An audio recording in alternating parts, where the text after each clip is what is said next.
Andreas of Andreas? Andreas. Andreas. Ja. Andreas. Ek is nie altyd seker waar die klem is nie, maar ja, Andreas. Maar dit is meer eksoties as Andreas. Andreas klink so Bybels. Ja, daar was 'n Andreas in die Bybel. Daar was. Een van die disippels. Ja. Goed, so dis Andreas. Dis reg. Baie welkom. Baie dankie, Philip. Ek sien nou baie uit na 'n uiters interessante onderwerp vandag met jou. Jy het so pas 'n boek geskryf waar jy navorsing gedoen het oor verskillende tradisies se persepsies of se idees oor wat na die lewe sou wag vir ons. Nou voor ons daarby gaan uitkom wat beloof om uiters insiggewend te wees, wil ek net bietjie hoor, wie is jy? Kan jy ons vertel hoe het jou paadjie geloop tot hier? En wat het aanleiding gegee daartoe dat jy hierdie boek aangedurf het? Dankie Philip. Okay, so laat ek in die eerste instansie sê, ek het groot geword in Pretoria. Ja. In die boek skryf ek ook oor my grootword daar in Pretoria Noord, Ja. wat konservatiewe deel van Pretoria is. En wel uit 'n politieke Ja. hoogtepunt. En ek het by die Universiteit van Pretoria gestudeer in medisyne. Toevallig in my eerste jaar filosofie net as 'n byvak gedoen, Ja. maar altyd 'n bietjie van 'n belangstelling in filosofie gehad en jy weet baie van die filosowe se werk gelees, Nietzsche, Dostojewski. Ek sou sê miskien meer jou existentialiste. Ja. Eventueel gespesialiseer in medisyne en in die akademie beland. Navorsing beland. Ook ander akademiese belangstellings soos argeologie, Bybelse argeologie. So ek sou sê 'n baie belangstellingsveld en agtergrond. Ja. En dan uit 'n godsdienstige oogpunt in die gereformeerde kerk, Ja. Dopper. Ja. So en eventueel begin baie van die, kom ons sê, die gereformeerde ek sou sê filosofie of ideologie of leerstellinge begin betwyfel, wat baie, jy weet, baie konservatief is. Alles moet direk uit die Bybel uitkom. Kan nie gesange, jy weet, gesange sing nie, dit kom nie direk uit die Bybel uit nie. So ja, ek meen dis moeilik om 'n lewe van 53 jaar in 'n paar sinne op te som, maar Ja. miskien is daai pertinente Ja. dinge wat miskien betrekking het tot die boek wat ek geskryf het. Ja. En toe jy begin twyfel toe nou oor dit wat jy geleer is en veral, en ek kan so verstaan dat jy vanuit hierdie gereformeerde agtergrond gesê het, ja, maar hier word dan nou baie letterlik omgegaan met 'n antieke geskrif. Ja. Wat het direk aanleiding gegee daartoe dat jy, en hoe oud was jy min of meer voordat jy werklik 'n ander posisie begin inneem het en gesê het ek raak krities? Kyk, ek het was 'n baie oortuigde gelowige gewees. Ja. Jy weet, ek was baie ernstige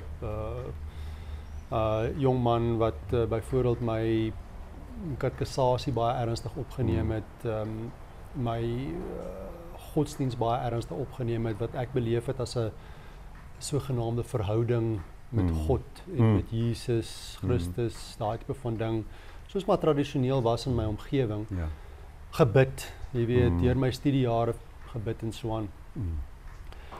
En maar aan die ander kant is ek ook baie blootgestel aan kritiese denke deur my wetenskaplike agtergrond, en ek sou sê dit het my jare lank geneem om regtig te begin hierdie dinge in twyfel trek. Ja. Ek sou sê ten minste in my 40er jare eers. Ja. En ek sê eers, want baie ander mense wat hierdie dinge begin betwyfel dit alreeds baie vroeër. Dis waar. Jy weet, as jy kyk na ouens soos Einstein, ek sê nie ek is in daai kategorie enigstens nie, maar jy weet, ek noem maar net ander mense wat hulle van godsdienst gedistansieer het, maar mense soos Einstein, mense soos Spinoza, jy weet, hulle het vroeg reeds hulle godsdienst agtergekom dit is nie gebou op baie vaste fondamente nie. Maar ek soos eers in my later jare het dit tot my deurgedring dat hierdie dinge nie die toets van baie kritiese denke baie goed weerstaan nie.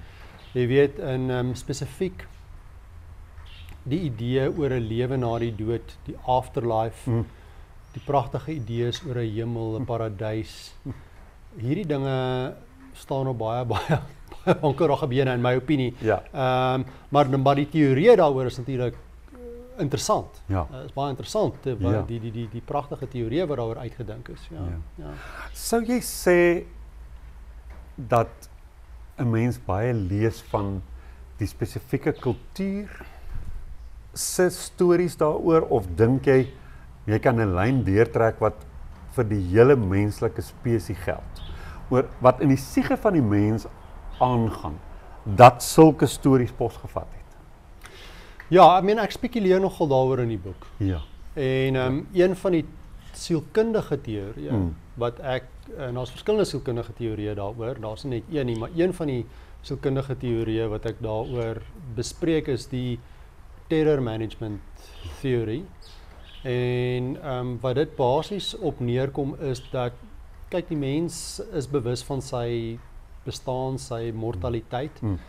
En dit is natuurlik 'n baie pynvolle werklikheid, is die feit dat ons nie, jy weet, vir altyd gaan leef nie. En ons vorm hierdie werklikheid in ons bewussyn. En ons wil graag hê dit moet op 'n manier kan voortduur. En is heeltemal verstaanbaar. Dan sien jy van die vroegste tye af dat die mens probeer deel daarmee. Jy weet, van die vroegste tye af en selfs ander mensspesies, soos die Neandertal, begin mense te begrawe en gee dan vir daai mense bepaalde dinge. Ekskuus, ek is nou af van die terror management theory af alreeds, maar net om te sê, die terror management theory probeer dan sê dat die mens skep hierdie ideologieë, hierdie teorieë oor wat moontlik met ons kan gebeur na die dood, as 'n metode om die vrees, die terror van mortaliteit te hanteer. Maar soos ek nou weer gesê het oor die vroegste tekens dan, dat ons begin mense begrawe met kos, met water, in die hoop dat selfs nadat hierdie persoon afgesterf het, die persoon weer sal kan eet en weer sal kan drink en weer van hierdie tipe van dinge sal kan gebruik maak. En ons sien dan 'n geweldige, goed ontwikkelde teorie oor die lewe na die dood in die Egiptenare. Jy weet wat jy weet verskriklik baie moeite doen jy weet om mense te mummifiseer en so aan, alles in voorbereiding vir die lewe van die dood. En die hele lewe word dan natuurlik 'n hele toets. Jy weet, jy moet sekere dinge dan suksesvol kan doen tydens jou lewe op aarde om dan toegang te kry tot die lewe na die dood. Maar ekskuus as ek nog 'n bietjie kan uitbrei, sal ek sê een van die dinge wat 'n diep indruk op my gemaak het is die feit dat in sekere gelowe hierdie idee oor die lewe na die dood 'n baie, ek dink, toksiese invloed begin invloed op die huidige lewe. En die hoop of die teorie oor 'n lewe na die dood word dan so sterk dat dit dan veroorsaak dat mense op disfunksionele maniere hulle aardse lewe lei. En dit kan so ver gaan as waar jy weet, so vasglo in 'n lewe na die dood en so vasglo in spirituele bestaan, dat jy heeltemal hierdie lewe begin as 'n sekondêre ding sien, en tot sover kan gaan as om byvoorbeeld selfmoord, bom aan jou liggaam vas te sit, of met 'n vliegtuig in 'n gebou vas te vlieg met 'n klomp mense saam met jou, en daar's definitief 'n eskatologiese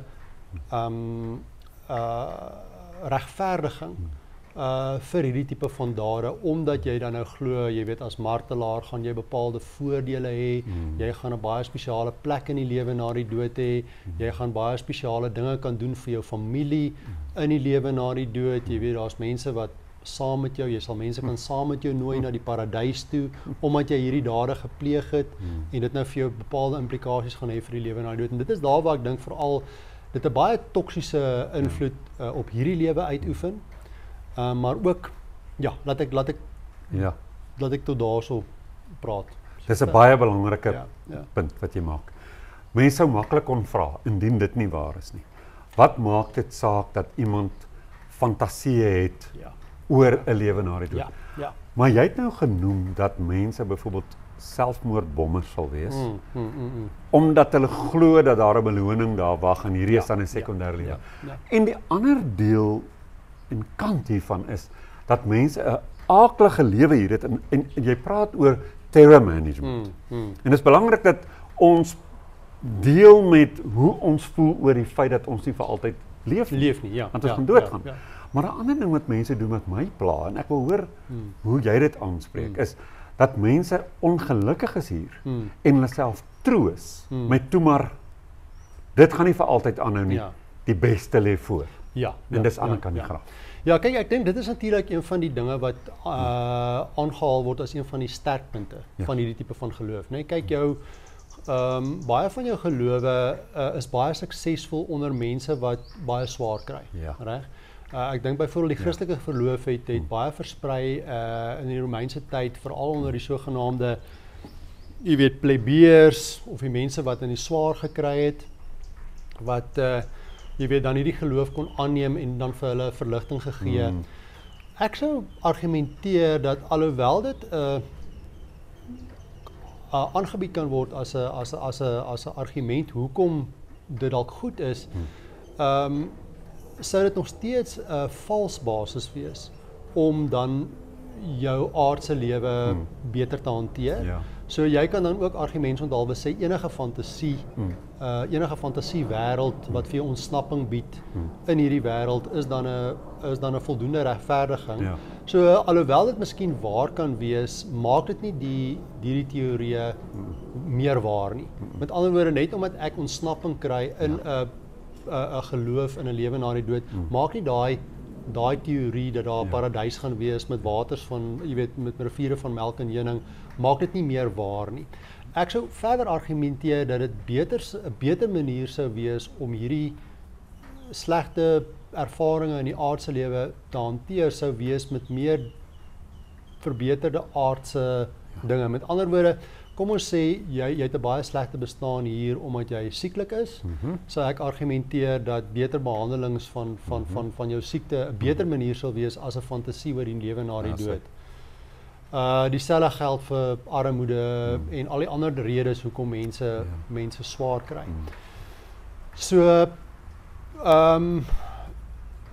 ek dink die teenpool is dat mense ook hulle aardse lewe baie kan onderwaardeer, omdat hulle te veel gefokus is op 'n lewe na die dood, dat hulle 'n soort van baie geleenthede misloop, want hulle besef nie hoe groot geleentheid hierdie lewe eintlik is nie. Hierdie is eintlik die wonderwerk. En die tweede geleentheid wat ons baie beperkte bewyse voor het, is nie regtig die een om jou ding op te bou nie. Ek sou sê, as jy kan fokus op hierdie lewe, jy weet, en hoe wonderlike voorreg dit hierdie lewe is, dan is dit dalk meer waardevol as om te veel aandag aan 'n potensiële lewe na die dood te gee. Dit is. Ek stem met jou 100% saam. Ek dink van wat ek sien onder mense, hulle val vir my nogal in 'n paar groepe uiteen, maar as ek twee in breë trekke kan onder die loep neem. Die een is 'n ou mens, en ek verwys eintlik na iemand wat ek ken, wat regtig nou baie gevorderd in jare is. En 'n ongelooflike ongelukkige huwelik agter die rug het. En voel, ek het vasgebyt, want ek glo dis verkeerd om te skei, ek het ter wille van wat reg is gebly. So nou kan ek nie wag om my bruidegom in die hemel 'n gelukkige huwelik te hê nie. Dis die waarheid wat ek ek weet. 'n baie naïewe, dierbare mens, maar daai soort ding los ek dan. Ek sal nooit in daai gesprek toetree en karring nie, want ek voel, jy weet, jy's 80 plus, om nou vir jou te skok en te sê, jammer, as jy doodgaan, is jou ligte heel waarskynlik uit. Is dalk die wrede ding om te doen. Maar ek voel vir 'n mens van my en jou ouderdom, wat 'n lewe lei van lyding en hulle self onderwerp daaraan omdat hulle glo dit word verwag en dat jy nie moet hoop op hierdie lewe nie, want daar's 'n Bybelteks wat dit sê. Moenie loop op hierdie. Hy wat op hierdie lewe hoop, is die geringste van alle mense. Jy moet 'n ewige hoop hê. Dit word vir my, ek is jammer vir die woord, patologies. Ja. Dat jy 'n ongesonde lewe hier sal verduur, omdat jy glo jy sal beloon word daarvoor aan die ander kant. Ja. Jy weet, en getroos word aan die ander kant. Dan voel ek, kom ons hê die gesprek. Ja. Kom ons ontnigter bietjie. Ja. Dat jy, soos jy gesê het, 'n ja. aardse toepassing kry vir die probleem.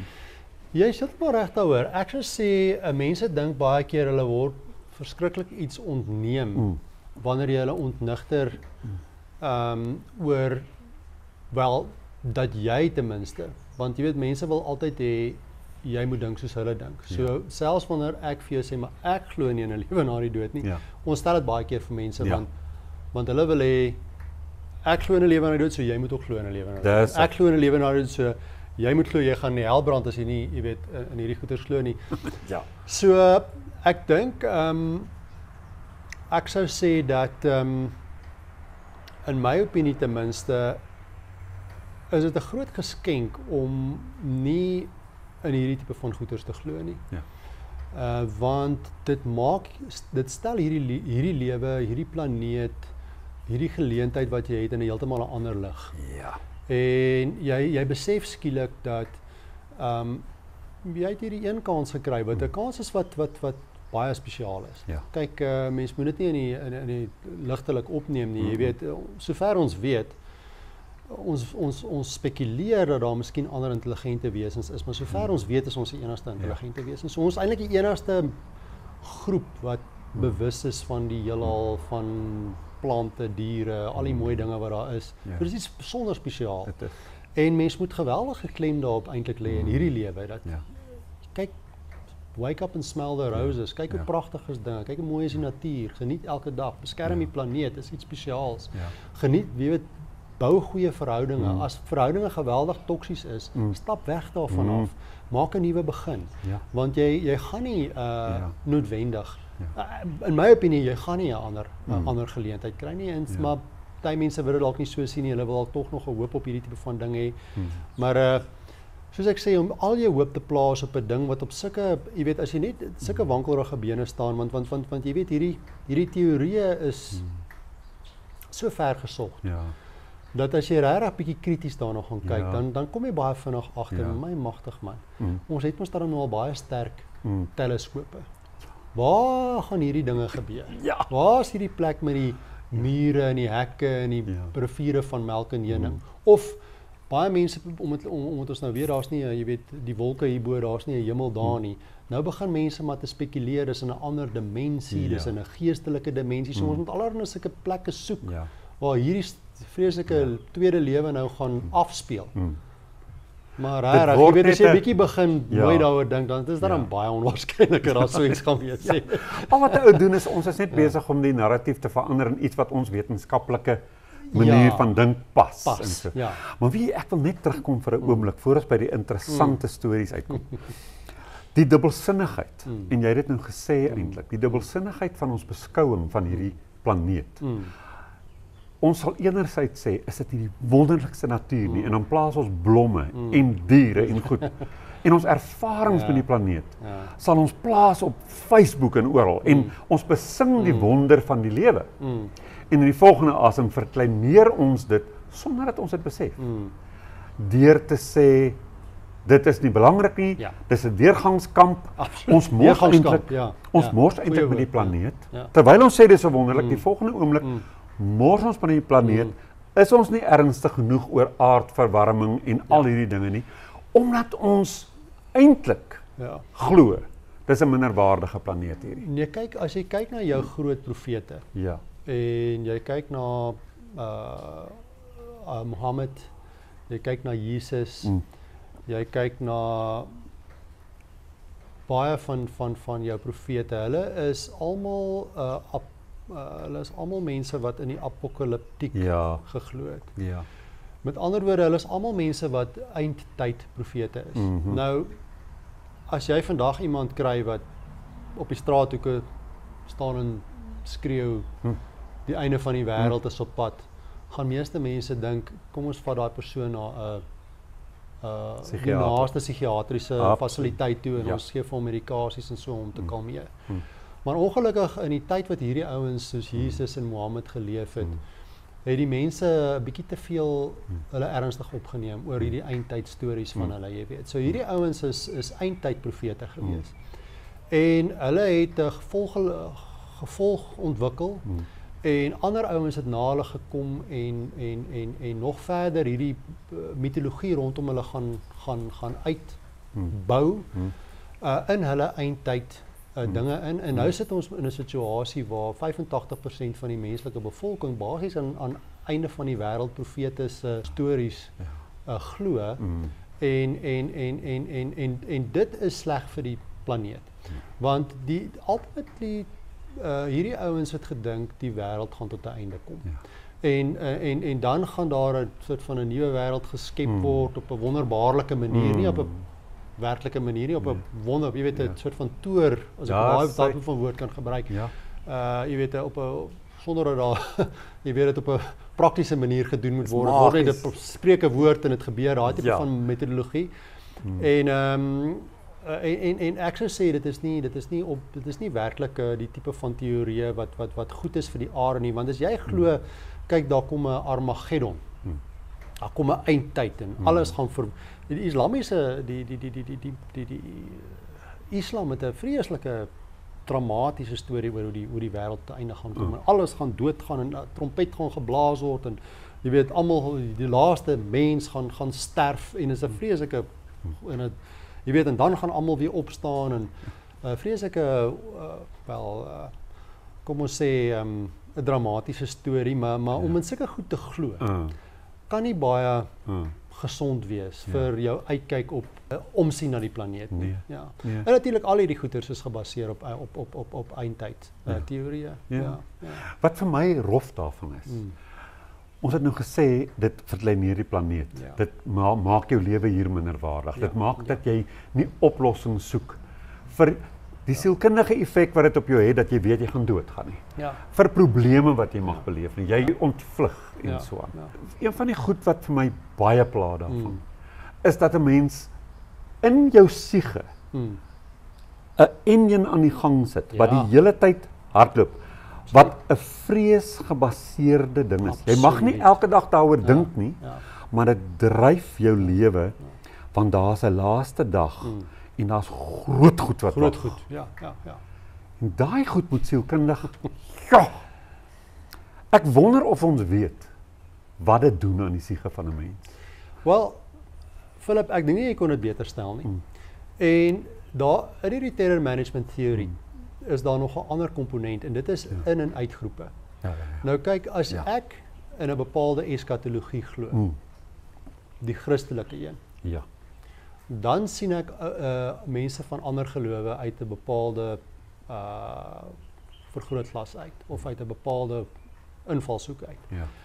As ek in 'n islamitiese eskatologie glo, dan praat ek weer van die jy weet die kufir en die ouens en so en ek sien hulle as ouens wat in die hel gaan brand. Okay? So nou het jy mense wat diep in hulle diep sielkunde sekere mense sien as ouens wat gaan in die jy weet wat lost is vir die afterlife. Jy weet? So ek kan maar met hom hier op 'n bepaalde manier met hom deel. Jy weet? Want hy is eintlik verlore vir die lewe na die dood. Nou, ek dink dit skep baie groter probleme as wat ons dink. Want hierdie is soos jy nou gesê het, hierdie is diep sielkundige oortuigings wat mense het. Van die Christene is 'n uitverkore groep of die Jode is 'n uitverkore groep of die Hindus is 'n uitverkore groep of die mense wat in Islam glo is 'n uitverkore groep. En hulle sien die ander ouens as ouens wat basically baie jy weet amper verlore is en heeltemal aan 'n uitgroep behoort. En dit is hoekom jy hierdie diep gewortelde haat tussen groepe sien. Jy weet waar En ek dink nie dit word onderwaardeer. Wanneer jy kyk na probleme in die Midde-Ooste. Bepaalde boeke is so, wat hulle sê, gee so 'n negatiewe perspektief op die uitgroep. Laat ek dit so stel, wat baie subtiel is. Dat jy kan amper die haat verstaan wat daar is in plekke soos die Midde-Ooste. En ek dink dit word onderwaardeer. Dit is 'n root cause. Dis nie dit is, jy weet, ons praat baie keer van okay, die ouens het nou mekaar se land gevat en dis en dit en dat, maar hier's diep root causes vir hoekom hierdie mense mekaar so haat. Ja. En dit berus op oortuigings oor wat na die dood gaan gebeur. En ek dink dit word onderwaardeer. Jy's reg. En wat my daarvan nogal aangryp. Is dat 'n mens daaraan blootgestel word in ons eie gemeenskap waar jy die kleilatgevegte sien tussen groepe en ek praat van op sosiale media waar ons onsself so verbind het ideologies aan 'n kant. Presies. Dat dis amper ek. Ja. Die empatie gaan so ver dat ek haat namens. Want ek is deel hiervan. Persoonlik, en ek moet dit vir jou sê, hoekom ek so waardeer wat jy sê en dit nie kan onderwaardeer nie, is dat ek ervaring het in my bloedfamilie van die uit. Jy's uit, dat ek nou 10 jaar al nie gekontak word nie, deur 'n eie broer. En dat die narratief is eerstens, dat jy moenie in die kring van die spotters sit nie, dis die woorde wat gebruik word. Daai ding het ek al baie gehoor. Jy sit in die kring van die spotters. Ek sit in die kring van die spotters. En as jy daai ding, dit is soos die vrees wat dit by iemand in boesem om wil nie in die kring van die spotters sit nie. So ek wil nie, en ek gaan baie simpatiek om met daai broer van my. Ek het hom nou die dag raakgeloop in 'n restaurant. En ek moet sê 2 jaar gelede het dit ook gebeur, ook in dieselfde restaurant en was hy baie onvriendelik. Nou die dag was hy nie so onvriendelik nie, daar's vir my asof daar 'n versagting kom. Ek het begrip vir waar hy vandaan kom en ek weet wie sy mentors is en so aan. Maar wat ek vir jou moet sê is die optrede spreek van hardheid en koudheid. Want dit wat God sê is belangriker as enige iets wat jy kan voel. En waar dit my ontstel het, is toe daai uitbrei na my ma toe, omdat sy met my affilieer.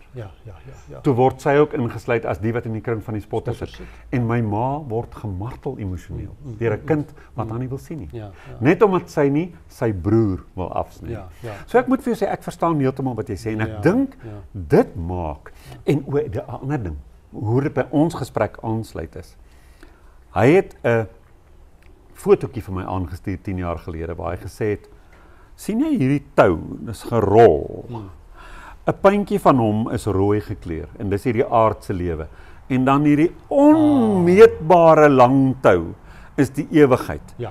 En jy maak verkeerde keuses terwyl van hierdie kort stukkie. En toe besef ek, behalwe nog vir enige iets wat ons kan sê oor die fantasie. Hier sien jy die onderwaardering uitspeel van hierdie lewe en ek kan in hierdie lewe verwerping pleeg. Want daar's 'n ewige lewe. Maar stel jou voor hoe ver gesog is hierdie idee dat daar hierdie verskriklike ewige lewe voor lê vir 'n oomblik.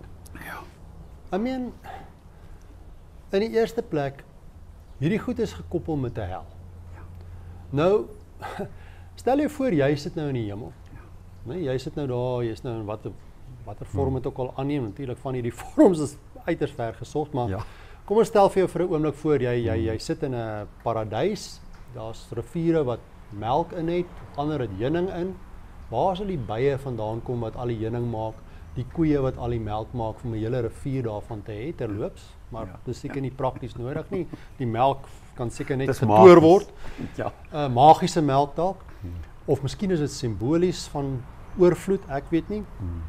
Ander mense is baie meer letterlik. Ander mense, sodra jy nou begin vra, maar waar is al die koeie? Dan sê hulle, nee, dis 'n simboliese ding, dis oorvloed. Maar intussen dis nou net so 10% van die bevolking. Die ander 90%, hulle brand in die hel. En hulle brand, en hulle brand, en hulle brand, en hulle brand. Nou, hulle kan ook nie doodgaan nie, want dan kry die ouens wat nou wil gehad het, hulle moet in die hel beland nie lekker genoeg nie, want jy weet, hulle moet daarom nou vir ewig daar brand, jy weet. Maar wat dis mos nou, as jy nou kyk, selfs ons mense met ons sogenaamde beperkte vermoëns, kan 'n straf uitdink wat 'n begin en 'n einde het. En wat proporsioneel is. Nou, soos jy gesê het, daai klein rooi stukkie met die tou wat nou so aangaan. Jy het nou in daai klein rooi stukkie iets gedoen wat nou 'n erg genoeg probleem is dat jy nou in daai hele lang tou lank wat nie 'n einde het nie, 40 keer om die maan gaan en so aan, die moet jy nou brand. Dis mos 'n irrasionele en 'n vergesogte en 'n disproporsionele straf. En dit is oneties vir mense om in daai hemel te sit, terwyl al die ander ouens daar in die hel sit en brand. Jy sal moet gaan uithaal daar, wat ook al, jy weet. Jy kan mos nie sit daar, jy hoor hoe skree hulle daar in die hel en brand, en jy sit nou maar lekker en drink melk in die heuning, jy weet. Melk in die hemel. So, dit is 'n vergesogte kinderlike fantasie vir mense om in sulke, ek wil nou maar sê snert, te glo, jy weet. Kom ons word nou maar groot en ons sê vir onsself, luister, ons is ook biologiese wesens hier, so ons gaan 'n begin en 'n einde van ons lewe hê. En ons is arrogant om te dink, ons is soveel beter as ander soogdiere en ander diere hierso, wat as hulle doodgaan, dan gaan hulle maar dood en is nou maar die einde van hulle lewens. Maar ons gaan nou in hierdie vreeslike fantasiewêreld inbeweeg, waar ons nou gaan, jy weet, aangaan en te leef, om wat presies in elk geval daarso te doen.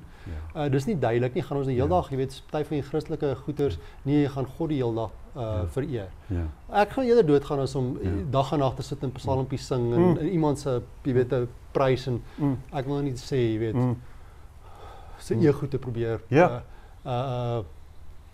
want hoekom sal iemand in elk geval te geprys wil word as nie as om sy ego op heeltyd op te doen? Dis 'n bietjie narcisties, Dis 'n narcistiese ding om te vir 'n God om te doen, om te heeldag en aldag prys. Ek stel nie belang in so iets nie. Ek sal maar eerder doodgaan dan die ander ouens maar gaan sit en dag en nag hierdie God prys wat so baie prysing nodig. Jy weet, hy moet oor dit kom. Hy moet miskien vir die mense iets sinvols gee om te doen of wat ook al, jy weet, maar om heeldag te prys is nie 'n sinvolle manier om bestaan te maak nie. Die ander ouens dink hulle gaan hulle jy weet, van hierdie gelowe dink hulle gaan jy weet, hulle gaan seks hê in die hemel, jy weet, en dan gaan, jy weet, maagde en sulke dinge, weet. Stel jou voor hoe belaglik is. Wie is hierdie maagde? En wat is hulle keuse? En wie sê hulle wil regtig noodwendig met hierdie persoon 'n verhouding hê? Jy weet? En waar kom hulle vandaan? Want daar's tog nie in die aarde word daar nie nog 70 vrouens vir elke een man gebore nie. So, hierdie dinge is gebaseer op vergesogte en irrasionele fantasieë. En my voorstel is dat mense en hulle self ontslaa raak daarvan. En ek sou met alle eerlikheid aanneem dat daar sal maar altyd mense wees waaraan glo, en ek dink dis oukei. Maar ek dink ons moet wegbeweeg van die idee dat 85% van die wêreld se bevolking glo aan hierdie tipe van goed. Dit behoort 'n randnommer te wees, jy weet, soos 'n klein persentasie van mense wat nog in hierdie goed glo, en meeste mense glo nie meer in sulke stories nie, want dit is werklik waar net te ver gesog. Die enigste manier wat hierdie goeters traksie kry is dat dit word op 'n ouderdom wat jy regtig nie kan onderskei tussen werklikheid en fantasie, word dit in jou kop ingeprent. Nou dit is hoekom ek en jy kom uit Christelike agtergronde uit. Nee, ons is nie Hindoes nie, want ons ouers was nie Hindoes gewees nie. Nou as ons in Indië geleef het, dan het ons vasgeglo in Shiva en daai ouens. Jy weet, en as ons in Saudi-Arabië groot geword, dan het ons gedink Mohammed is die ding. Maar en dit is al reeds 'n teken en voorsien. Ek vra die vraag af nou vir mense. Luister, as jy, ek is byvoorbeeld 'n eksaminator. As daar 'n dubbelsinnige vraag is, dan het ek 'n paneel van moderators wat sê, luister man, jy moet daai vraag beter stel, want jy kan 2 moontlike antwoorde op daai vraag gee. Nou 'n God wat ergens in die hemel sit en afkyk na die mensdom en sien, die mensdom kan nie onderskei of die Christelike geloof die korrekte geloof is, of die Islam geloof die korrekte geloof is, of die Hindu geloof die korrekte geloof is nie. Daar's nie 'n rasionaal wat water kan dra, wat kan verklaar hoekom die God nie net kan kom en sê, luister mense, ek sien julle is verward. Eerlikwaar, ek kan sien julle het nou al die verskillende gelowe, en ek kan sien julle is nou heeltemal verward tussen hierdie dinge. Kom ek sê nou vir julle, dis eintlik Islam. Eintlik is Islam die regte geloof. So julle ander ouens, julle is net bietjie deurmekaar gewees. Hier sê ek is Allah en julle moet nou eintlik net almal hierdie geloof volg. Die rede hoekom dit nie gebeur nie. Teoloë sal vir jou komplekse verklaringe probeer aanbied daarvoor wat ek nie sal koop nie. Ek sou sê die mees eenvoudige rasionaal daarvoor is. Daar is nie so God wat dit kan kom doen nie.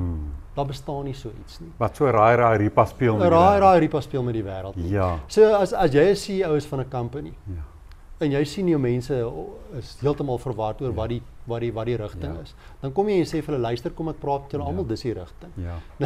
Die feit dat 'n God nie dit kan doen nie. Die rasionale en die komplekse apologetiese redes wat daarvoor aangebied word. Dit kan nie water dra nie. Kan nie water dra nie. Jy praat so na my hart. Wat vir my wel interessant is as 'n mens kyk, en nou Ken Wilber het mos oor hierdie integral theory van hom, hy mos gesê die wêreld het kollektief groei die wêreld. Hy praat mos van growing up in die verskillende intelligensievorme. En op die spirituele vlak sê ons het argaïs begin waar dit oor my en my behoeftes gegaan het en alles moet om my draai en nou moet daar 'n God wees wat op my fokus. En dan die magiese en so gaan hy aan etnies en beweeg ons uit. Wat vir my interessant is en waar ek uitgekom het en ek sal graag wil hoor wat jy daarvan sê. In my reflektering op die goed kan ek verstaan dat ons as mensdom dat ons stories en simbole en mites en legendes en noem dit wat jy wil. Dat ons hierdie goed gebruik om dit wat ons voel en dink uit te druk op maniere wat woorde nie reg kry om te doen. So gebruik jou simbool, vertel jou storie, maar in my refleksie oor die goed soek ek vir daai diep ding in ons siege. En laat ek toe selfs vir myself om met simboliek soms te werk waar ek nie kan omskryf nie. Maar die refleksie moet ons tog in vandag se dae uitbring by 'n plek waar ons vra, wat is die gevolg? En iets wat jy nou gesê het, raak my. En dit is as my perspektief op 'n ewige lewe hierna maak dat ek myself kan verhef bo diere, kan verhef in straf en beloning model bo 'n ander mens en ek is okay daarmee dat jy gaan brand. Inteendeel, daar's 'n vraag in my siege dat dit met jou moet gebeur, want jy wou nie die opoffering maak wat ek gemaak het om die mooi paadjie te loop nie. Jy wou mos. En daar is daai ding in een van die profete wat Jesus aanhaal oor buite die stad, wanneer die apokaliptiese Messias regeer, dan daar buite die stad, as hulle nou klaar hulle offers gebring het, dan sal hulle verbyloop en sien, daar is die wurms besig om mense te eet wat nie wil kom offer nie, en daar is hulle besig om te brand, maar hulle brand nie uit nie, en die wurms kry hulle nie opgeëet nie, en daar is iets van, lekker, julle wil mos. As ons nie kan reflekteer op wat dit sê van ons, dat ons eerstens 'n storie skep, 'n projeksie maak op 'n God wat so kan werk met my medemens.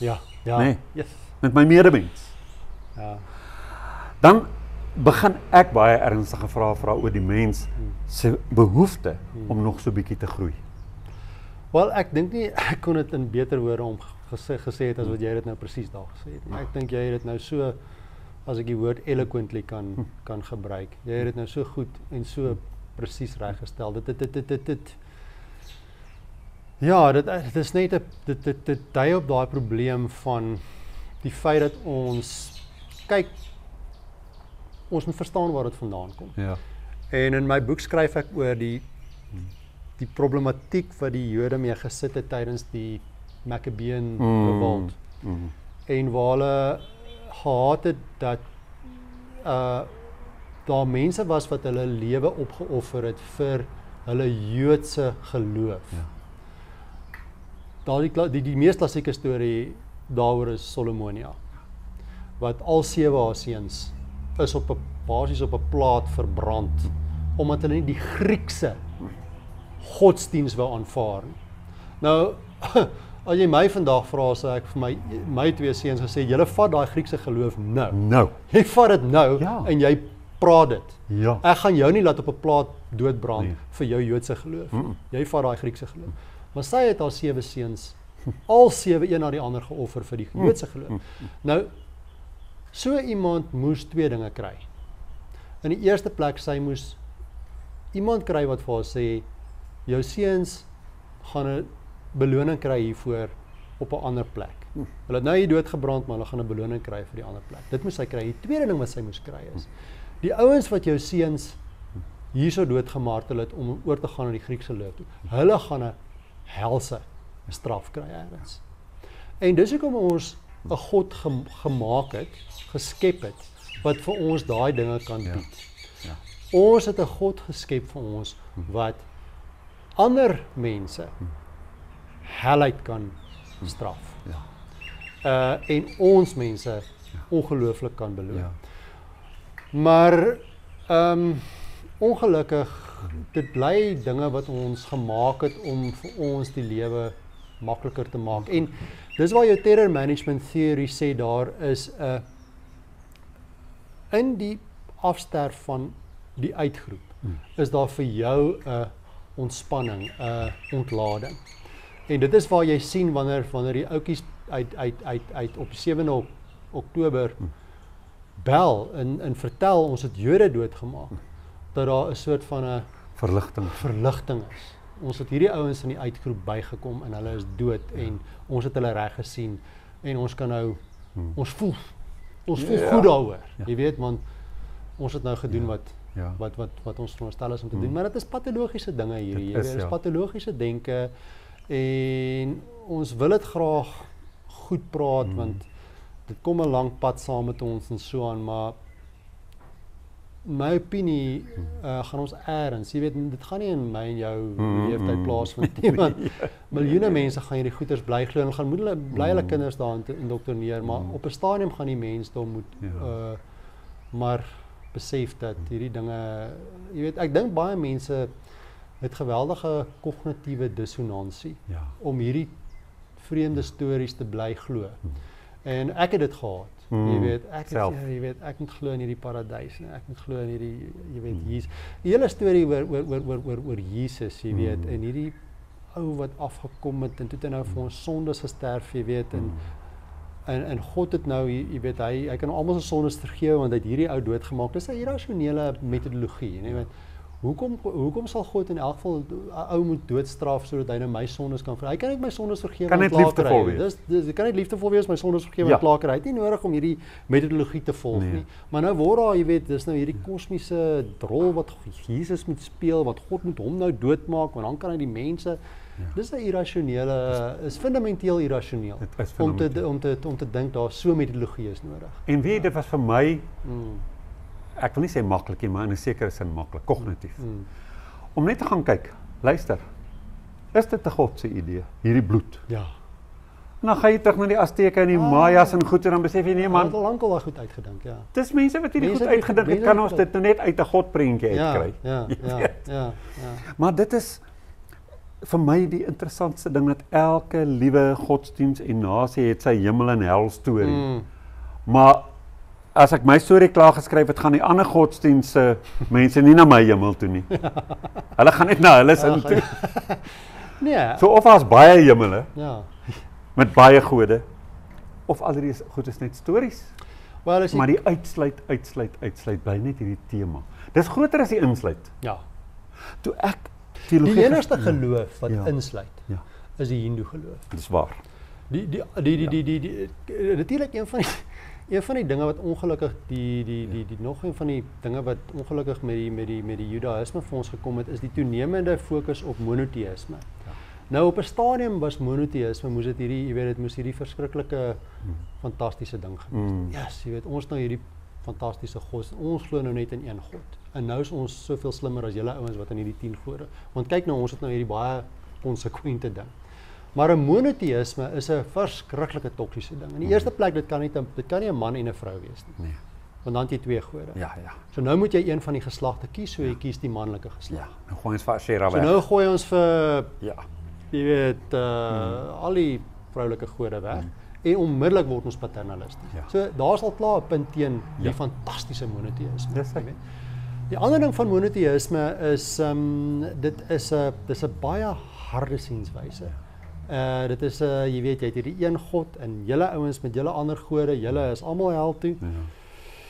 So dit is 'n verskriklike uitsluiting. Ja. Net om by jou aan te sluit oor die baie godsdienste met hemele en helle. Ja. Ek skryf ook in my boek oor die Maya godsdiens in Suid-Amerika en hulle het ook baie interessante 3 verdieping struktuur met 'n hemel, 'n aarde en 'n hel onder. Baie soos die Joodse godsdienst. Ek baie ouens het maar hierdie tipe van 3 verdieping heelal kosmologie. Ja, kosmologie wêreldbeeld gehad. Hulle het ook so iets gehad, en dan het baie keer laag binne in die ding. Baie ouens het ook laag, jy weet, jy kan die 6de in die hemel of die 7de hemel, afhangend van hoe goed jy nou gedoen het, jy weet, of diepste vorm van diepste hel, jy weet, afhangend van watter sondes jy nou alles kom. Die put van die hel. Ja. Maar dan kom die Christene nou daaraan.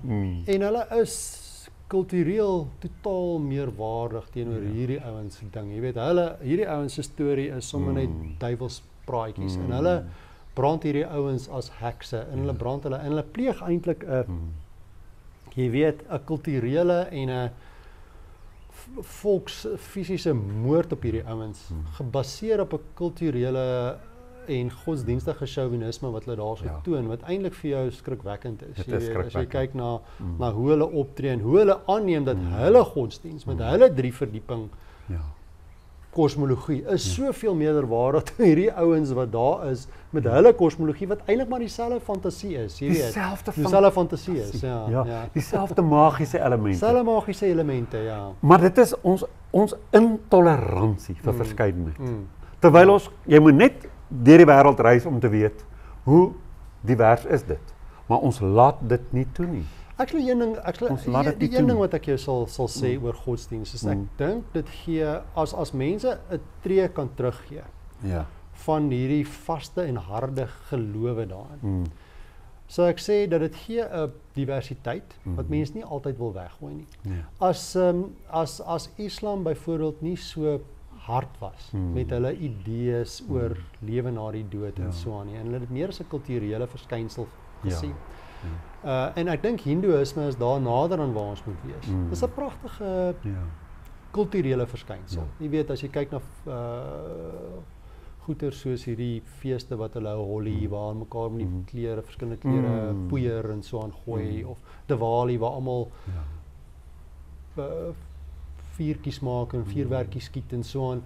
Daai tipe van dinge is myns insiens mooi, jy weet. En selfs Christelike dinge, jy weet, sing stille nag aan die om die kersboom en so aan. Dis fyn, maar dis al hierdie vreeslike toksiese ideologieë oor wat na die tyd met jou gaan gebeur en jy moet hierdie dinge glo of jy gaan hel toe. Dit is die probleem daarmee. Jy weet, die kulturele verskynsel daarom kan eintlik mooi wees as mense nie sulke diep betekenisse in hierdie goeters ingegooi het nie. Selfs Jesus, jy weet, wat myns insiens 'n vreemde karakter moes gewees het en ek kan nie insien hoekom die mensdom so vreeslike issue rondom so 'n figuur maak nie, maar selfs dit kan net 'n mooi kulturele verskynsel wees as mense nie hierdie vrees, ek moet hierdie verskriklike verhouding met Jesus hê en hy gaan my enigste verlosser wees wanneer hy gaan vir my voorspraak doen in die hemel. Ek is jammer, maar dis irrasionele denke daar, jy weet, en daar gaan nie so iets gebeur nie. En Jesus gaan nie vir jou praat as jy doodgaan. As jy doodgaan, gaan dit net alles gaan net stil en weg wees en dis dit. Maar ek wil nie spiritualiteit sleg praat nie. En met spiritualiteit bedoel ek nie geeste nie. Ek bedoel 'n dieper dimensie aan mens wees. 'n dieper dimensie aan mens wees, 'n waardering vir die fyner dinge in die lewe. Die subtiele dinge in die lewe, die emosionele intelligensie wat dis vir my spiritualiteit. Jy weet, ek sien jou dieper betekenis, ek sien jou pyn raak, ek verstaan jou menswees diep op 'n dieper vlak. En op 'n manier sal ek sê, nadat 'n mens sterf, bly daar iets van jou oor. Jou oorskot word weer deel van die heelal. Elke molekuule wat al ons molekules, meeste van ons molekules is in sterre gevorm, word weer deel. My molekules gaan weer deel van 'n voeltjie se oog wees, gaan weer deel van 'n plant wees, gaan weer deel van 'n planeet en 'n rivier wees. So daar's iets vir my wat weer teruggaan. Iets van wat ek gesê het, iets wat ek gedink het, my manier van praat gaan dalk weer in ander geslagte inkom. So daar's iets dieper wat wel agterbly, maar dit is nie hierdie dinge wat ons dink oor plekke waar ons heen gaan nie. So daar is 'n spiritualiteit. Maar ek sien dit nie as hierdie poging om te bly leef nadat ons doodgaan nie. Dis 'n dieper omgang met wat nou is. Ja. Dieper omgang met wat nou is. Wat nou is. En as ons die genre kan onderskei van die mitologie. En ons kan sê dit is kultuurverskynsels, dis stories. Ja. En ons bly reflekteer daaroor. Wat sou hulle daarmee bedoel? Van watter hinkering spreek dit? Van watter respek spreek dit? Watter afkeure? Dan kan ek kan nog steeds, ek moet eerlik met jou wees, ek kan nog steeds met Bybelverhale omgaan. En ander godsdienste se stories waardeer, maar vir my is dit 'n refleksie. Dis nie 'n letterlik maak daarvan nie. En dit is daai letterlik maak wat vir my die dood in die pot sit. Om nou daai woord te gebruik. Ek stem met jou 100% saam. Daar's mooi stories in al die godsdienste opgeskryf en dinge wat mooi is wat daar kan uitkom. Maar dit word ongelukkig vergiftig deur die letterlik opneem van hierdie goeters, die uitskakel van mense wat nie in jou godsdienst glo. Jy weet, toe ek 'n kind was, my ouma was 'n dierbare mens geweest, maar sy het daarom vir jou gedink dat enige iemand wat byvoorbeeld nou nie glo soos sy glo nie, is daar nou werklik waar reguit op pad hel toe en gaan baie lank in die hel brand. En is daai tipe van denkwyse wat ek dink nie reg is nie. Weet jy, ek het dit beleef. Kyk, ons was ook doppers. Dis interessant, ek het dit nie geweet nie. Nee, ons was doppers, my hele familie is doppers. Pa se broer was 'n dominee. My oupa was baie jare, al die jare wat ek hom geken het, die hoofouderling van Bloemfontein Wes se dopperkerk. So ek het die dag beleef toe ek 9 jaar oud was en my ouers AGS toe was. Oorgegaan het. Hulle het dit eers gedoen sonder dat ons kinders weet. En toe maak hulle dit bekend by 'n familiebyeenkoms by my oupa se huis. Andreas, wat ek jou vertel, 'n groter oorlog. Ek kan net my familieoorlog het ek in my lewe nie gesien. Ek het vir my ma eergister vertel hoe dit ek op universiteit nie by my oupa hulle wou gaan kuier nie. Ek het by my ma se ouers wat NG was gebly. Ek wou nie met my dopper ouma en oupa gaan kuier nie. Ek het menige dag na klas dan ry ek en dink ek moet ek vir ouma en oupa gaan hallo sê. Hulle het in universitas gebly net buite die hek van Koffsies. Dan ek nie lus nie, weet jy waarom? Omdat na al daai jare, nou trek ons 10, 11, 12 jaar later. As ek by daai deur instap, dan sê my oupa, ja, jy's mos nog by daai sektes. Wanneer kom jy terug kerk toe? Terug kerk toe, Daai uitsluiting, dis nie vir my 'n mooi ding nie. Dit is nie opbouend nie, dit help niemand. Kyk, kerklike ideologie is ongelooflik, Dit is ongelooflik hoe sterk hierdie dinge is. Jy moet net kyk na die geskiedenis van Ierland en hoe die Katolieke en die Protestante mekaar daarso gehad en dis binne een geloof, Dis binne een geloof. Ek dink daar's baie selfhaat binne verskillende religieuse ideologieë. En ek sal vir jou twee sê wat my opkom. Die een is die ideologie van erfsonde. Dis vir my by uitstek selfhaat. Om te dink 'n kind is in sonde ontvang en gebore, is vir my 'n selfhaat ideologie. Ek is bevlek met sonde en ek het iets nodig om my daarvan te verlos en ek is eintlik sleg. En dis is nie 'n positiewe psigologiese ding nie. As vir jou nog een sê wat heeltemal op 'n ander stroom is en dit is die boeddhistiese siening life is dukkha. Life is dukkha. Nou daar's baie wysheid daarin. Ek vandag as ek terugdink aan my dag en ek sê my life is dukkha, life is vol suffering en swaar kry en so aan. Maar om dit as 'n veralgemening te maak waarop jy hele lewe bou is my reductionisties, want ek sou nie sê life is dukkha as al nie. Die lewe is eintlik meer as dukkha. Die lewe is nie net, en met dukkha bedoel ek suffering, maar jy weet, as jy met boeddhiste daar en sê vir hulle dukkha is suffering, as jy nee, dis nie suffering nie, dit is ietsie anders. Maar dit is in elk geval 'n algemene negatiewe iets. En ek sou sê dit is ook 'n self-hate ideology. Ek dink die hele lewe is doeka, want eintlik as ek nou hierso by jou sit en ek kyk na daai oranje blommetjies daar, Jo. en ek sien nou hierdie plant hierso en ek sien die reën wat hierso geval het en ek sien al die mooi dinge, dan kan ek nie sê life is doeka en dan sê yes, my life is fantastic. It's a beautiful thing. Daar's iets ongelooflik daarin. Ja. En mens as jy na musiek luister en jy luister na waardeer kuns en jy sien sulke dinge, spiritualiteit is op daai vlak, dan is leef ongelooflik. Of ek kyk na die sterre, ek kyk net 'n planeet en ek sien die ring om Saturnus en ek sien die maan om Jupiter. Wow, lewe is beautiful. Ja. Dis nie doeka nie. Dis 'n bietjie te erg om te sê. Jy weet, as ek nou 'n sielkundige is en iemand sê vir my life is doeka, dan sê ek, luister man, jy maak negatiewe veralgemenings oor die lewe. Ja. Jy moet 'n bietjie meer, jy maak 'n denkfout, jy maak 'n kognitiewe fout om te sê life is doeka. Dit is, en ek dink die ou Boeddha, jy weet, toe hy nou sy 4 sightings gehad het, die ou man en die siek man en die, jy weet, en hy maak toe nou die veralgemening life is doeka. Ek dink hy moes nie 'n godsdienst begin het nie, hy moes 'n sielkundige gaan spreek het. Ek dink dit is waarom mense nou, en nou gaan ek sommer net 'n wille kombers oor 'n groepering gooi, en dit is die meer esoteriese New Age spiritualiteit, en ek het hom in Melville raak geloop vir daai 30 jaar wat ek daar gebly het, het 'n obsessie daarmee dat ons moet positief wees. En ek dink dit is 'n teenreaksie op godsdienst se morbiditeit oor lyding en die mens wat so sondebevlek is. Absoluut. Ons wil net verlos word daarvan, man. Kan ons net bietjie sien hoe mooi is die lewe? Het jy 'n finale laaste woord wat jy wil spreek? Ek sou sê, as ek 'n finale woord kan spreek, sal ek sê, hierdie lewe is die een. Mooi. This life is the afterlife.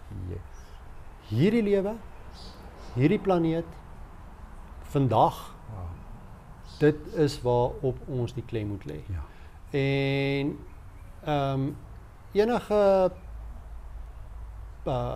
sieninge oor die lewe daar in die dood, ek sou sê, daar's myns insiens baie min bewyse daarvan, en ek sê, ek sou dan sê, my finale woord sal wees, kom ons fokus 99,9% van ons aandag op die geleentheid wat ons nou gekry het, hierdie fantastiese geleentheid, hierdie een in 'n 300 miljoen kans dat 'n sperm 'n eiersel gaan bevrug, daai pragtige kans wat ons gekry het. Kom ons fokus daarop.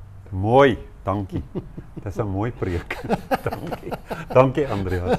Dankie. Ek waardeer dit. Philip, dit was baie lekker geweest. Ek het dit baie geniet. Vir my ook.